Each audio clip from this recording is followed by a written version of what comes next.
श्री स्वामी समर्थ. नमस्कार प्रिय स्वामी भक्तांनो, जर तुम्हाला ही पैशाची खूप गरज असेल किंवा तुमच्या घरात काही समस्या चालू असतील, पैशाची कमतरता भासत असेल, तुमची राखीव संपत्ती संपत चालली असेल किंवा तुम्ही आर्थिक संकटाशी झुंजत असाल, तर आजचा हा श्री स्वामी समर्थांचा मंत्र नक्की ऐका. हा मंत्र ऐकल्यानंतर तुमच्या जीवनातील सर्व समस्या एकाच वेळी दूर होतील. तुमच्या आयुष्यात होणाऱ्या परिवर्तनामुळे तुम्ही आश्चर्यचकित व नेहमी आनंदी राहाल. भक्तांनो, दुर्लक्ष करू नका, हा मंत्र शेवटपर्यंत ऐका. भाग्यवंत ठराल. तुमच्या जीवनात एक नवीन ऊर्जा आणि पैसा वाढेल. तुमच्या सर्व समस्या जीवनातून नष्ट होऊ लागतील. भक्तांनो, हा मंत्र ऐकण्यासाठी तुम्हाला एक छोटंसं काम करायचं आहे. हा जो मंत्र आज मी तुम्हाला सांगणार आहे, तो मंत्र तुम्हाला अगदी मनापासून शेवटपर्यंत ऐकायचा आहे. स्वामी भक्तांनो, अगदी भक्तिपूर्वक या मंत्राचा जप करत राहा. जर तुम्हाला या मंत्राचा जप करायला वेळ किंवा संधी मिळत नसेल, तर तुम्ही तुमच्या फोनवर हा मंत्र चालू ठेवून जप करू शकता.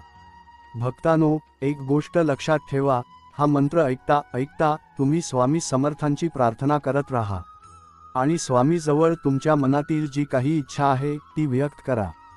तुमची जी काही आकांक्षा आहे ती नक्की पूर्ण होतील. भक्तांनो, या मंत्राचा लवकरात लवकर तुम्हाला फायदा होईल. हा मंत्र अर्धवार्षिक अनुभव प्रदान करील.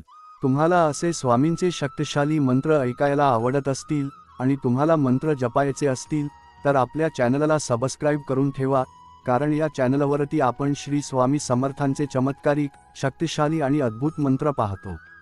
चला तर स्वामी भक्तांनो, या चमत्कारिक मंत्राला सुरुवात करूया.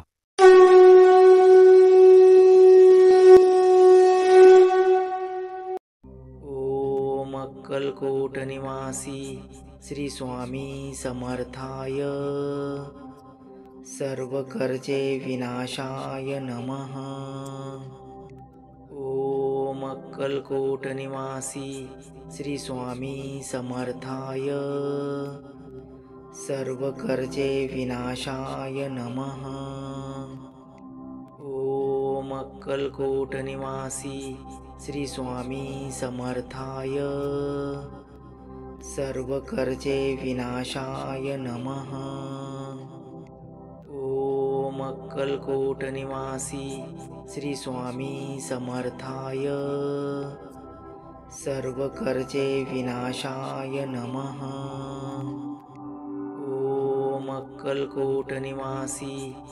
स्वामी समर्थाय सर्व कर्जे विनाशाय नमः. ओम अक्कलकोट निवासी श्री स्वामी समर्थाय सर्व कर्जे विनाशाय नमः. ओम अक्कलकोट निवासी श्री स्वामी समर्थाय सर्व कर्जे विनाशाय नमः. ओम अक्कलकोट निवासी श्री स्वामी समर्थाय सर्व कर्जे विनाशाय नमः. ओम अक्कलकोट निवासी श्री स्वामी समर्थाय सर्व कर्जे विनाशाय नमः. ओम अक्कलकोट निवासी श्री स्वामी समर्थाय सर्व कर्जे विनाशाय नमः. ओम अक्कलकोट निवासी श्री स्वामी समर्थाय सर्व कर्जे विनाशाय नमः. ओम अक्कलकोट निवासी श्री स्वामी समर्थाय सर्व कर्जे विनाशाय नमः. ओम अक्कलकोट निवासी श्री स्वामी समर्थाय सर्व कर्जे विनाशाय नमः. ओम अक्कलकोट निवासी श्री स्वामी समर्थाय सर्व कर्जे विनाशाय नमः. ओम अक्कलकोट निवासी श्री स्वामी समर्थाय सर्व कर्जे विनाशाय नमः. ओम अक्कलकोट निवासी श्री स्वामी समर्थाय सर्व कर्जे विनाशाय नमः. ओम अक्कलकोट निवासी श्री स्वामी समर्थाय सर्व कर्जे विनाशाय नमः. ओम अक्कलकोट निवासी श्री स्वामी समर्थाय सर्व कर्जे विनाशाय नमः. ओम अक्कलकोट निवासी श्री स्वामी समर्थाय सर्व कर्जे विनाशाय नमः. ओम अक्कलकोट निवासी श्री स्वामी समर्थाय सर्व कर्जे विनाशाय नमः. ओम अक्कलकोट निवासी श्री स्वामी समर्थाय सर्व कर्जे विनाशाय नमः.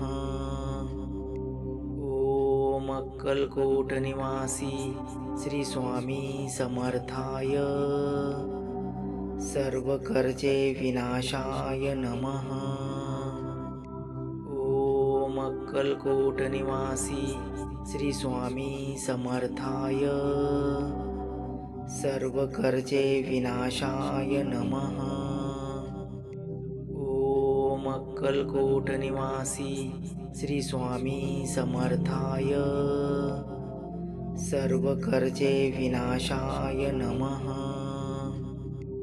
ओम अक्कलकोट निवासी श्री स्वामी समर्थाय सर्व कर्जे विनाशाय नमः.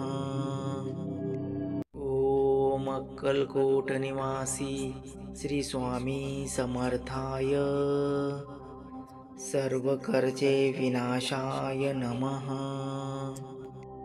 ओम अक्कलकोट निवासी श्री स्वामी समर्थाय सर्व कर्जे विनाशाय नमः. ओम अक्कलकोट निवासी श्री स्वामी समर्थाय सर्व कर्जे विनाशाय नमः. ओम अक्कलकोट निवासी श्री स्वामी समर्थाय सर्व कर्जे विनाशाय नमः. ओम अक्कलकोट निवासी श्री स्वामी समर्थाय सर्व कर्जे विनाशाय नमः. ओम अक्कलकोट निवासी श्री स्वामी समर्थाय सर्व कर्जे विनाशाय नमः. ओम अक्कलकोट निवासी श्री स्वामी समर्थाय सर्व कर्जे विनाशाय नमः.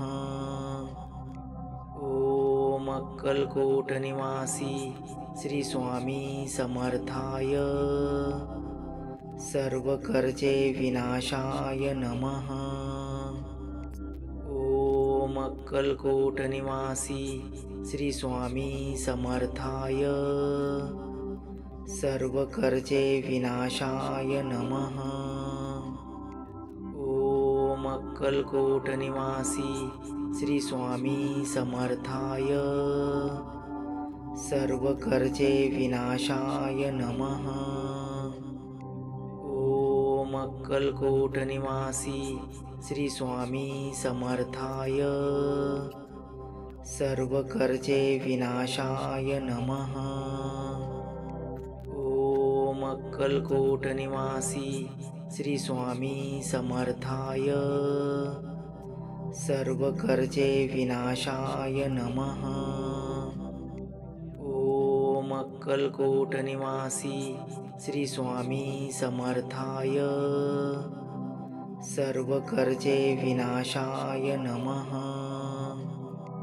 ओम अक्कलकोट निवासी श्री स्वामी समर्थाय सर्व कर्जे विनाशाय नमः. ओम अक्कलकोट निवासी श्री स्वामी समर्थाय सर्व कर्जे विनाशाय नमः. ओम अक्कलकोट निवासी श्री स्वामी समर्थाय सर्व कर्जे विनाशाय नमः. ओम अक्कलकोट निवासी श्री स्वामी समर्थाय सर्व कर्जे विनाशाय नमः. ओम अक्कलकोट निवासी श्री स्वामी समर्थाय सर्व कर्जे विनाशाय नमः. ओम अक्कलकोट निवासी श्री स्वामी समर्थाय सर्व कर्जे विनाशाय नमः. ओम अक्कलकोट निवासी श्री स्वामी समर्थाय सर्व कर्जे विनाशाय नमः. ओम अक्कलकोट निवासी श्री स्वामी समर्थाय सर्व कर्जे विनाशाय नमः. ओम अक्कलकोट निवासी श्री स्वामी समर्थाय सर्व कर्जे विनाशाय नमः. ओम अक्कलकोट निवासी श्री स्वामी समर्थाय सर्व कर्जे विनाशाय नमः. ओम अक्कलकोट निवासी श्री स्वामी समर्थाय सर्व कर्जे विनाशाय नमः. ओम अक्कलकोट निवासी श्री स्वामी समर्थाय सर्व कर्जे विनाशाय नमः. ओम अक्कलकोट निवासी श्री स्वामी समर्थाय सर्व कर्जे विनाशाय नमः. ओम अक्कलकोट निवासी श्री स्वामी समर्थाय सर्व कर्जे विनाशाय नमः. ओम अक्कलकोट निवासी श्री स्वामी समर्थाय सर्व कर्जे विनाशाय नमः. ओम अक्कलकोट निवासी श्री स्वामी समर्थाय सर्व कर्जे विनाशाय नमः. ओम अक्कलकोट निवासी श्री स्वामी समर्थाय सर्व कर्जे विनाशाय नमः. ओम अक्कलकोट निवासी श्री स्वामी समर्थाय सर्व कर्जे विनाशाय नमः. ओम अक्कलकोट निवासी श्री स्वामी समर्थाय सर्व कर्जे विनाशाय नमः. ओम अक्कलकोट निवासी श्री स्वामी समर्थाय सर्व कर्जे विनाशाय नमः. ओम अक्कलकोट निवासी श्री स्वामी समर्थाय सर्व कर्जे विनाशाय नमः. ओम अक्कलकोट निवासी श्री स्वामी समर्थाय सर्व कर्जे विनाशाय नमः. ओम अक्कलकोट निवासी श्री स्वामी समर्थाय सर्व कर्जे विनाशाय नमः. ओम अक्कलकोट निवासी श्री स्वामी समर्थाय सर्व कर्जे विनाशाय नमः. ओम अक्कलकोट निवासी श्री स्वामी समर्थाय सर्व कर्जे विनाशाय नमः. ओम अक्कलकोट निवासी श्री स्वामी समर्थाय सर्व कर्जे विनाशाय नमः. ओम अक्कलकोट निवासी श्री स्वामी समर्थाय सर्व कर्जे विनाशाय नमः. ओम अक्कलकोट निवासी श्री स्वामी समर्थाय सर्व कर्जे विनाशाय नमः. ओम अक्कलकोट निवासी श्री स्वामी समर्थाय सर्व कर्जे विनाशाय नमः. ओम अक्कलकोट निवासी श्री स्वामी समर्थाय सर्व कर्जे विनाशाय नमः. ओम अक्कलकोट निवासी श्री स्वामी समर्थाय सर्व कर्जे विनाशाय नमः. ओम अक्कलकोट निवासी श्री स्वामी समर्थाय सर्व कर्जे विनाशाय नमः. ओम अक्कलकोट निवासी श्री स्वामी समर्थाय सर्व कर्जे विनाशाय नमः. ओम अक्कलकोट निवासी श्री स्वामी समर्थाय सर्व कर्जे विनाशाय नमः. ओम अक्कलकोट निवासी श्री स्वामी समर्थाय सर्व कर्जे विनाशाय नमः. ओम अक्कलकोट निवासी श्री स्वामी समर्थाय सर्व कर्जे विनाशाय नमः. ओम अक्कलकोट निवासी श्री स्वामी समर्थाय सर्व कर्जे विनाशाय नमः. ओम अक्कलकोट निवासी श्री स्वामी समर्थाय सर्व कर्जे विनाशाय नमः.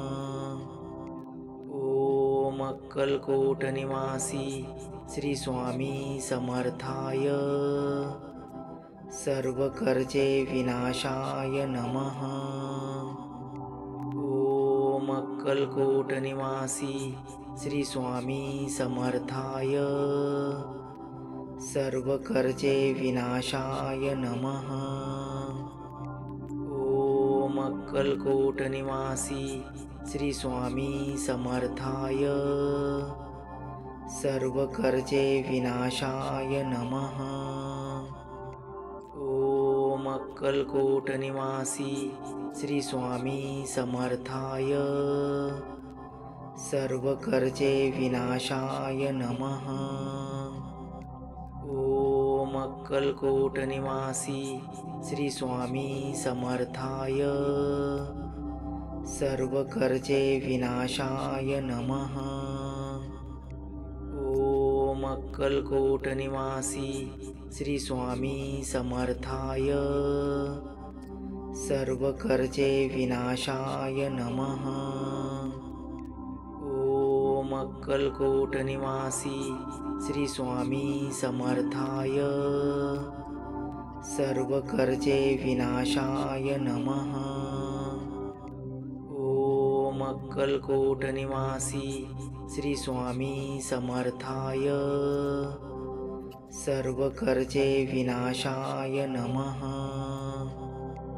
ओम अक्कलकोट निवासी श्री स्वामी समर्थाय सर्व कर्जे विनाशाय नमः.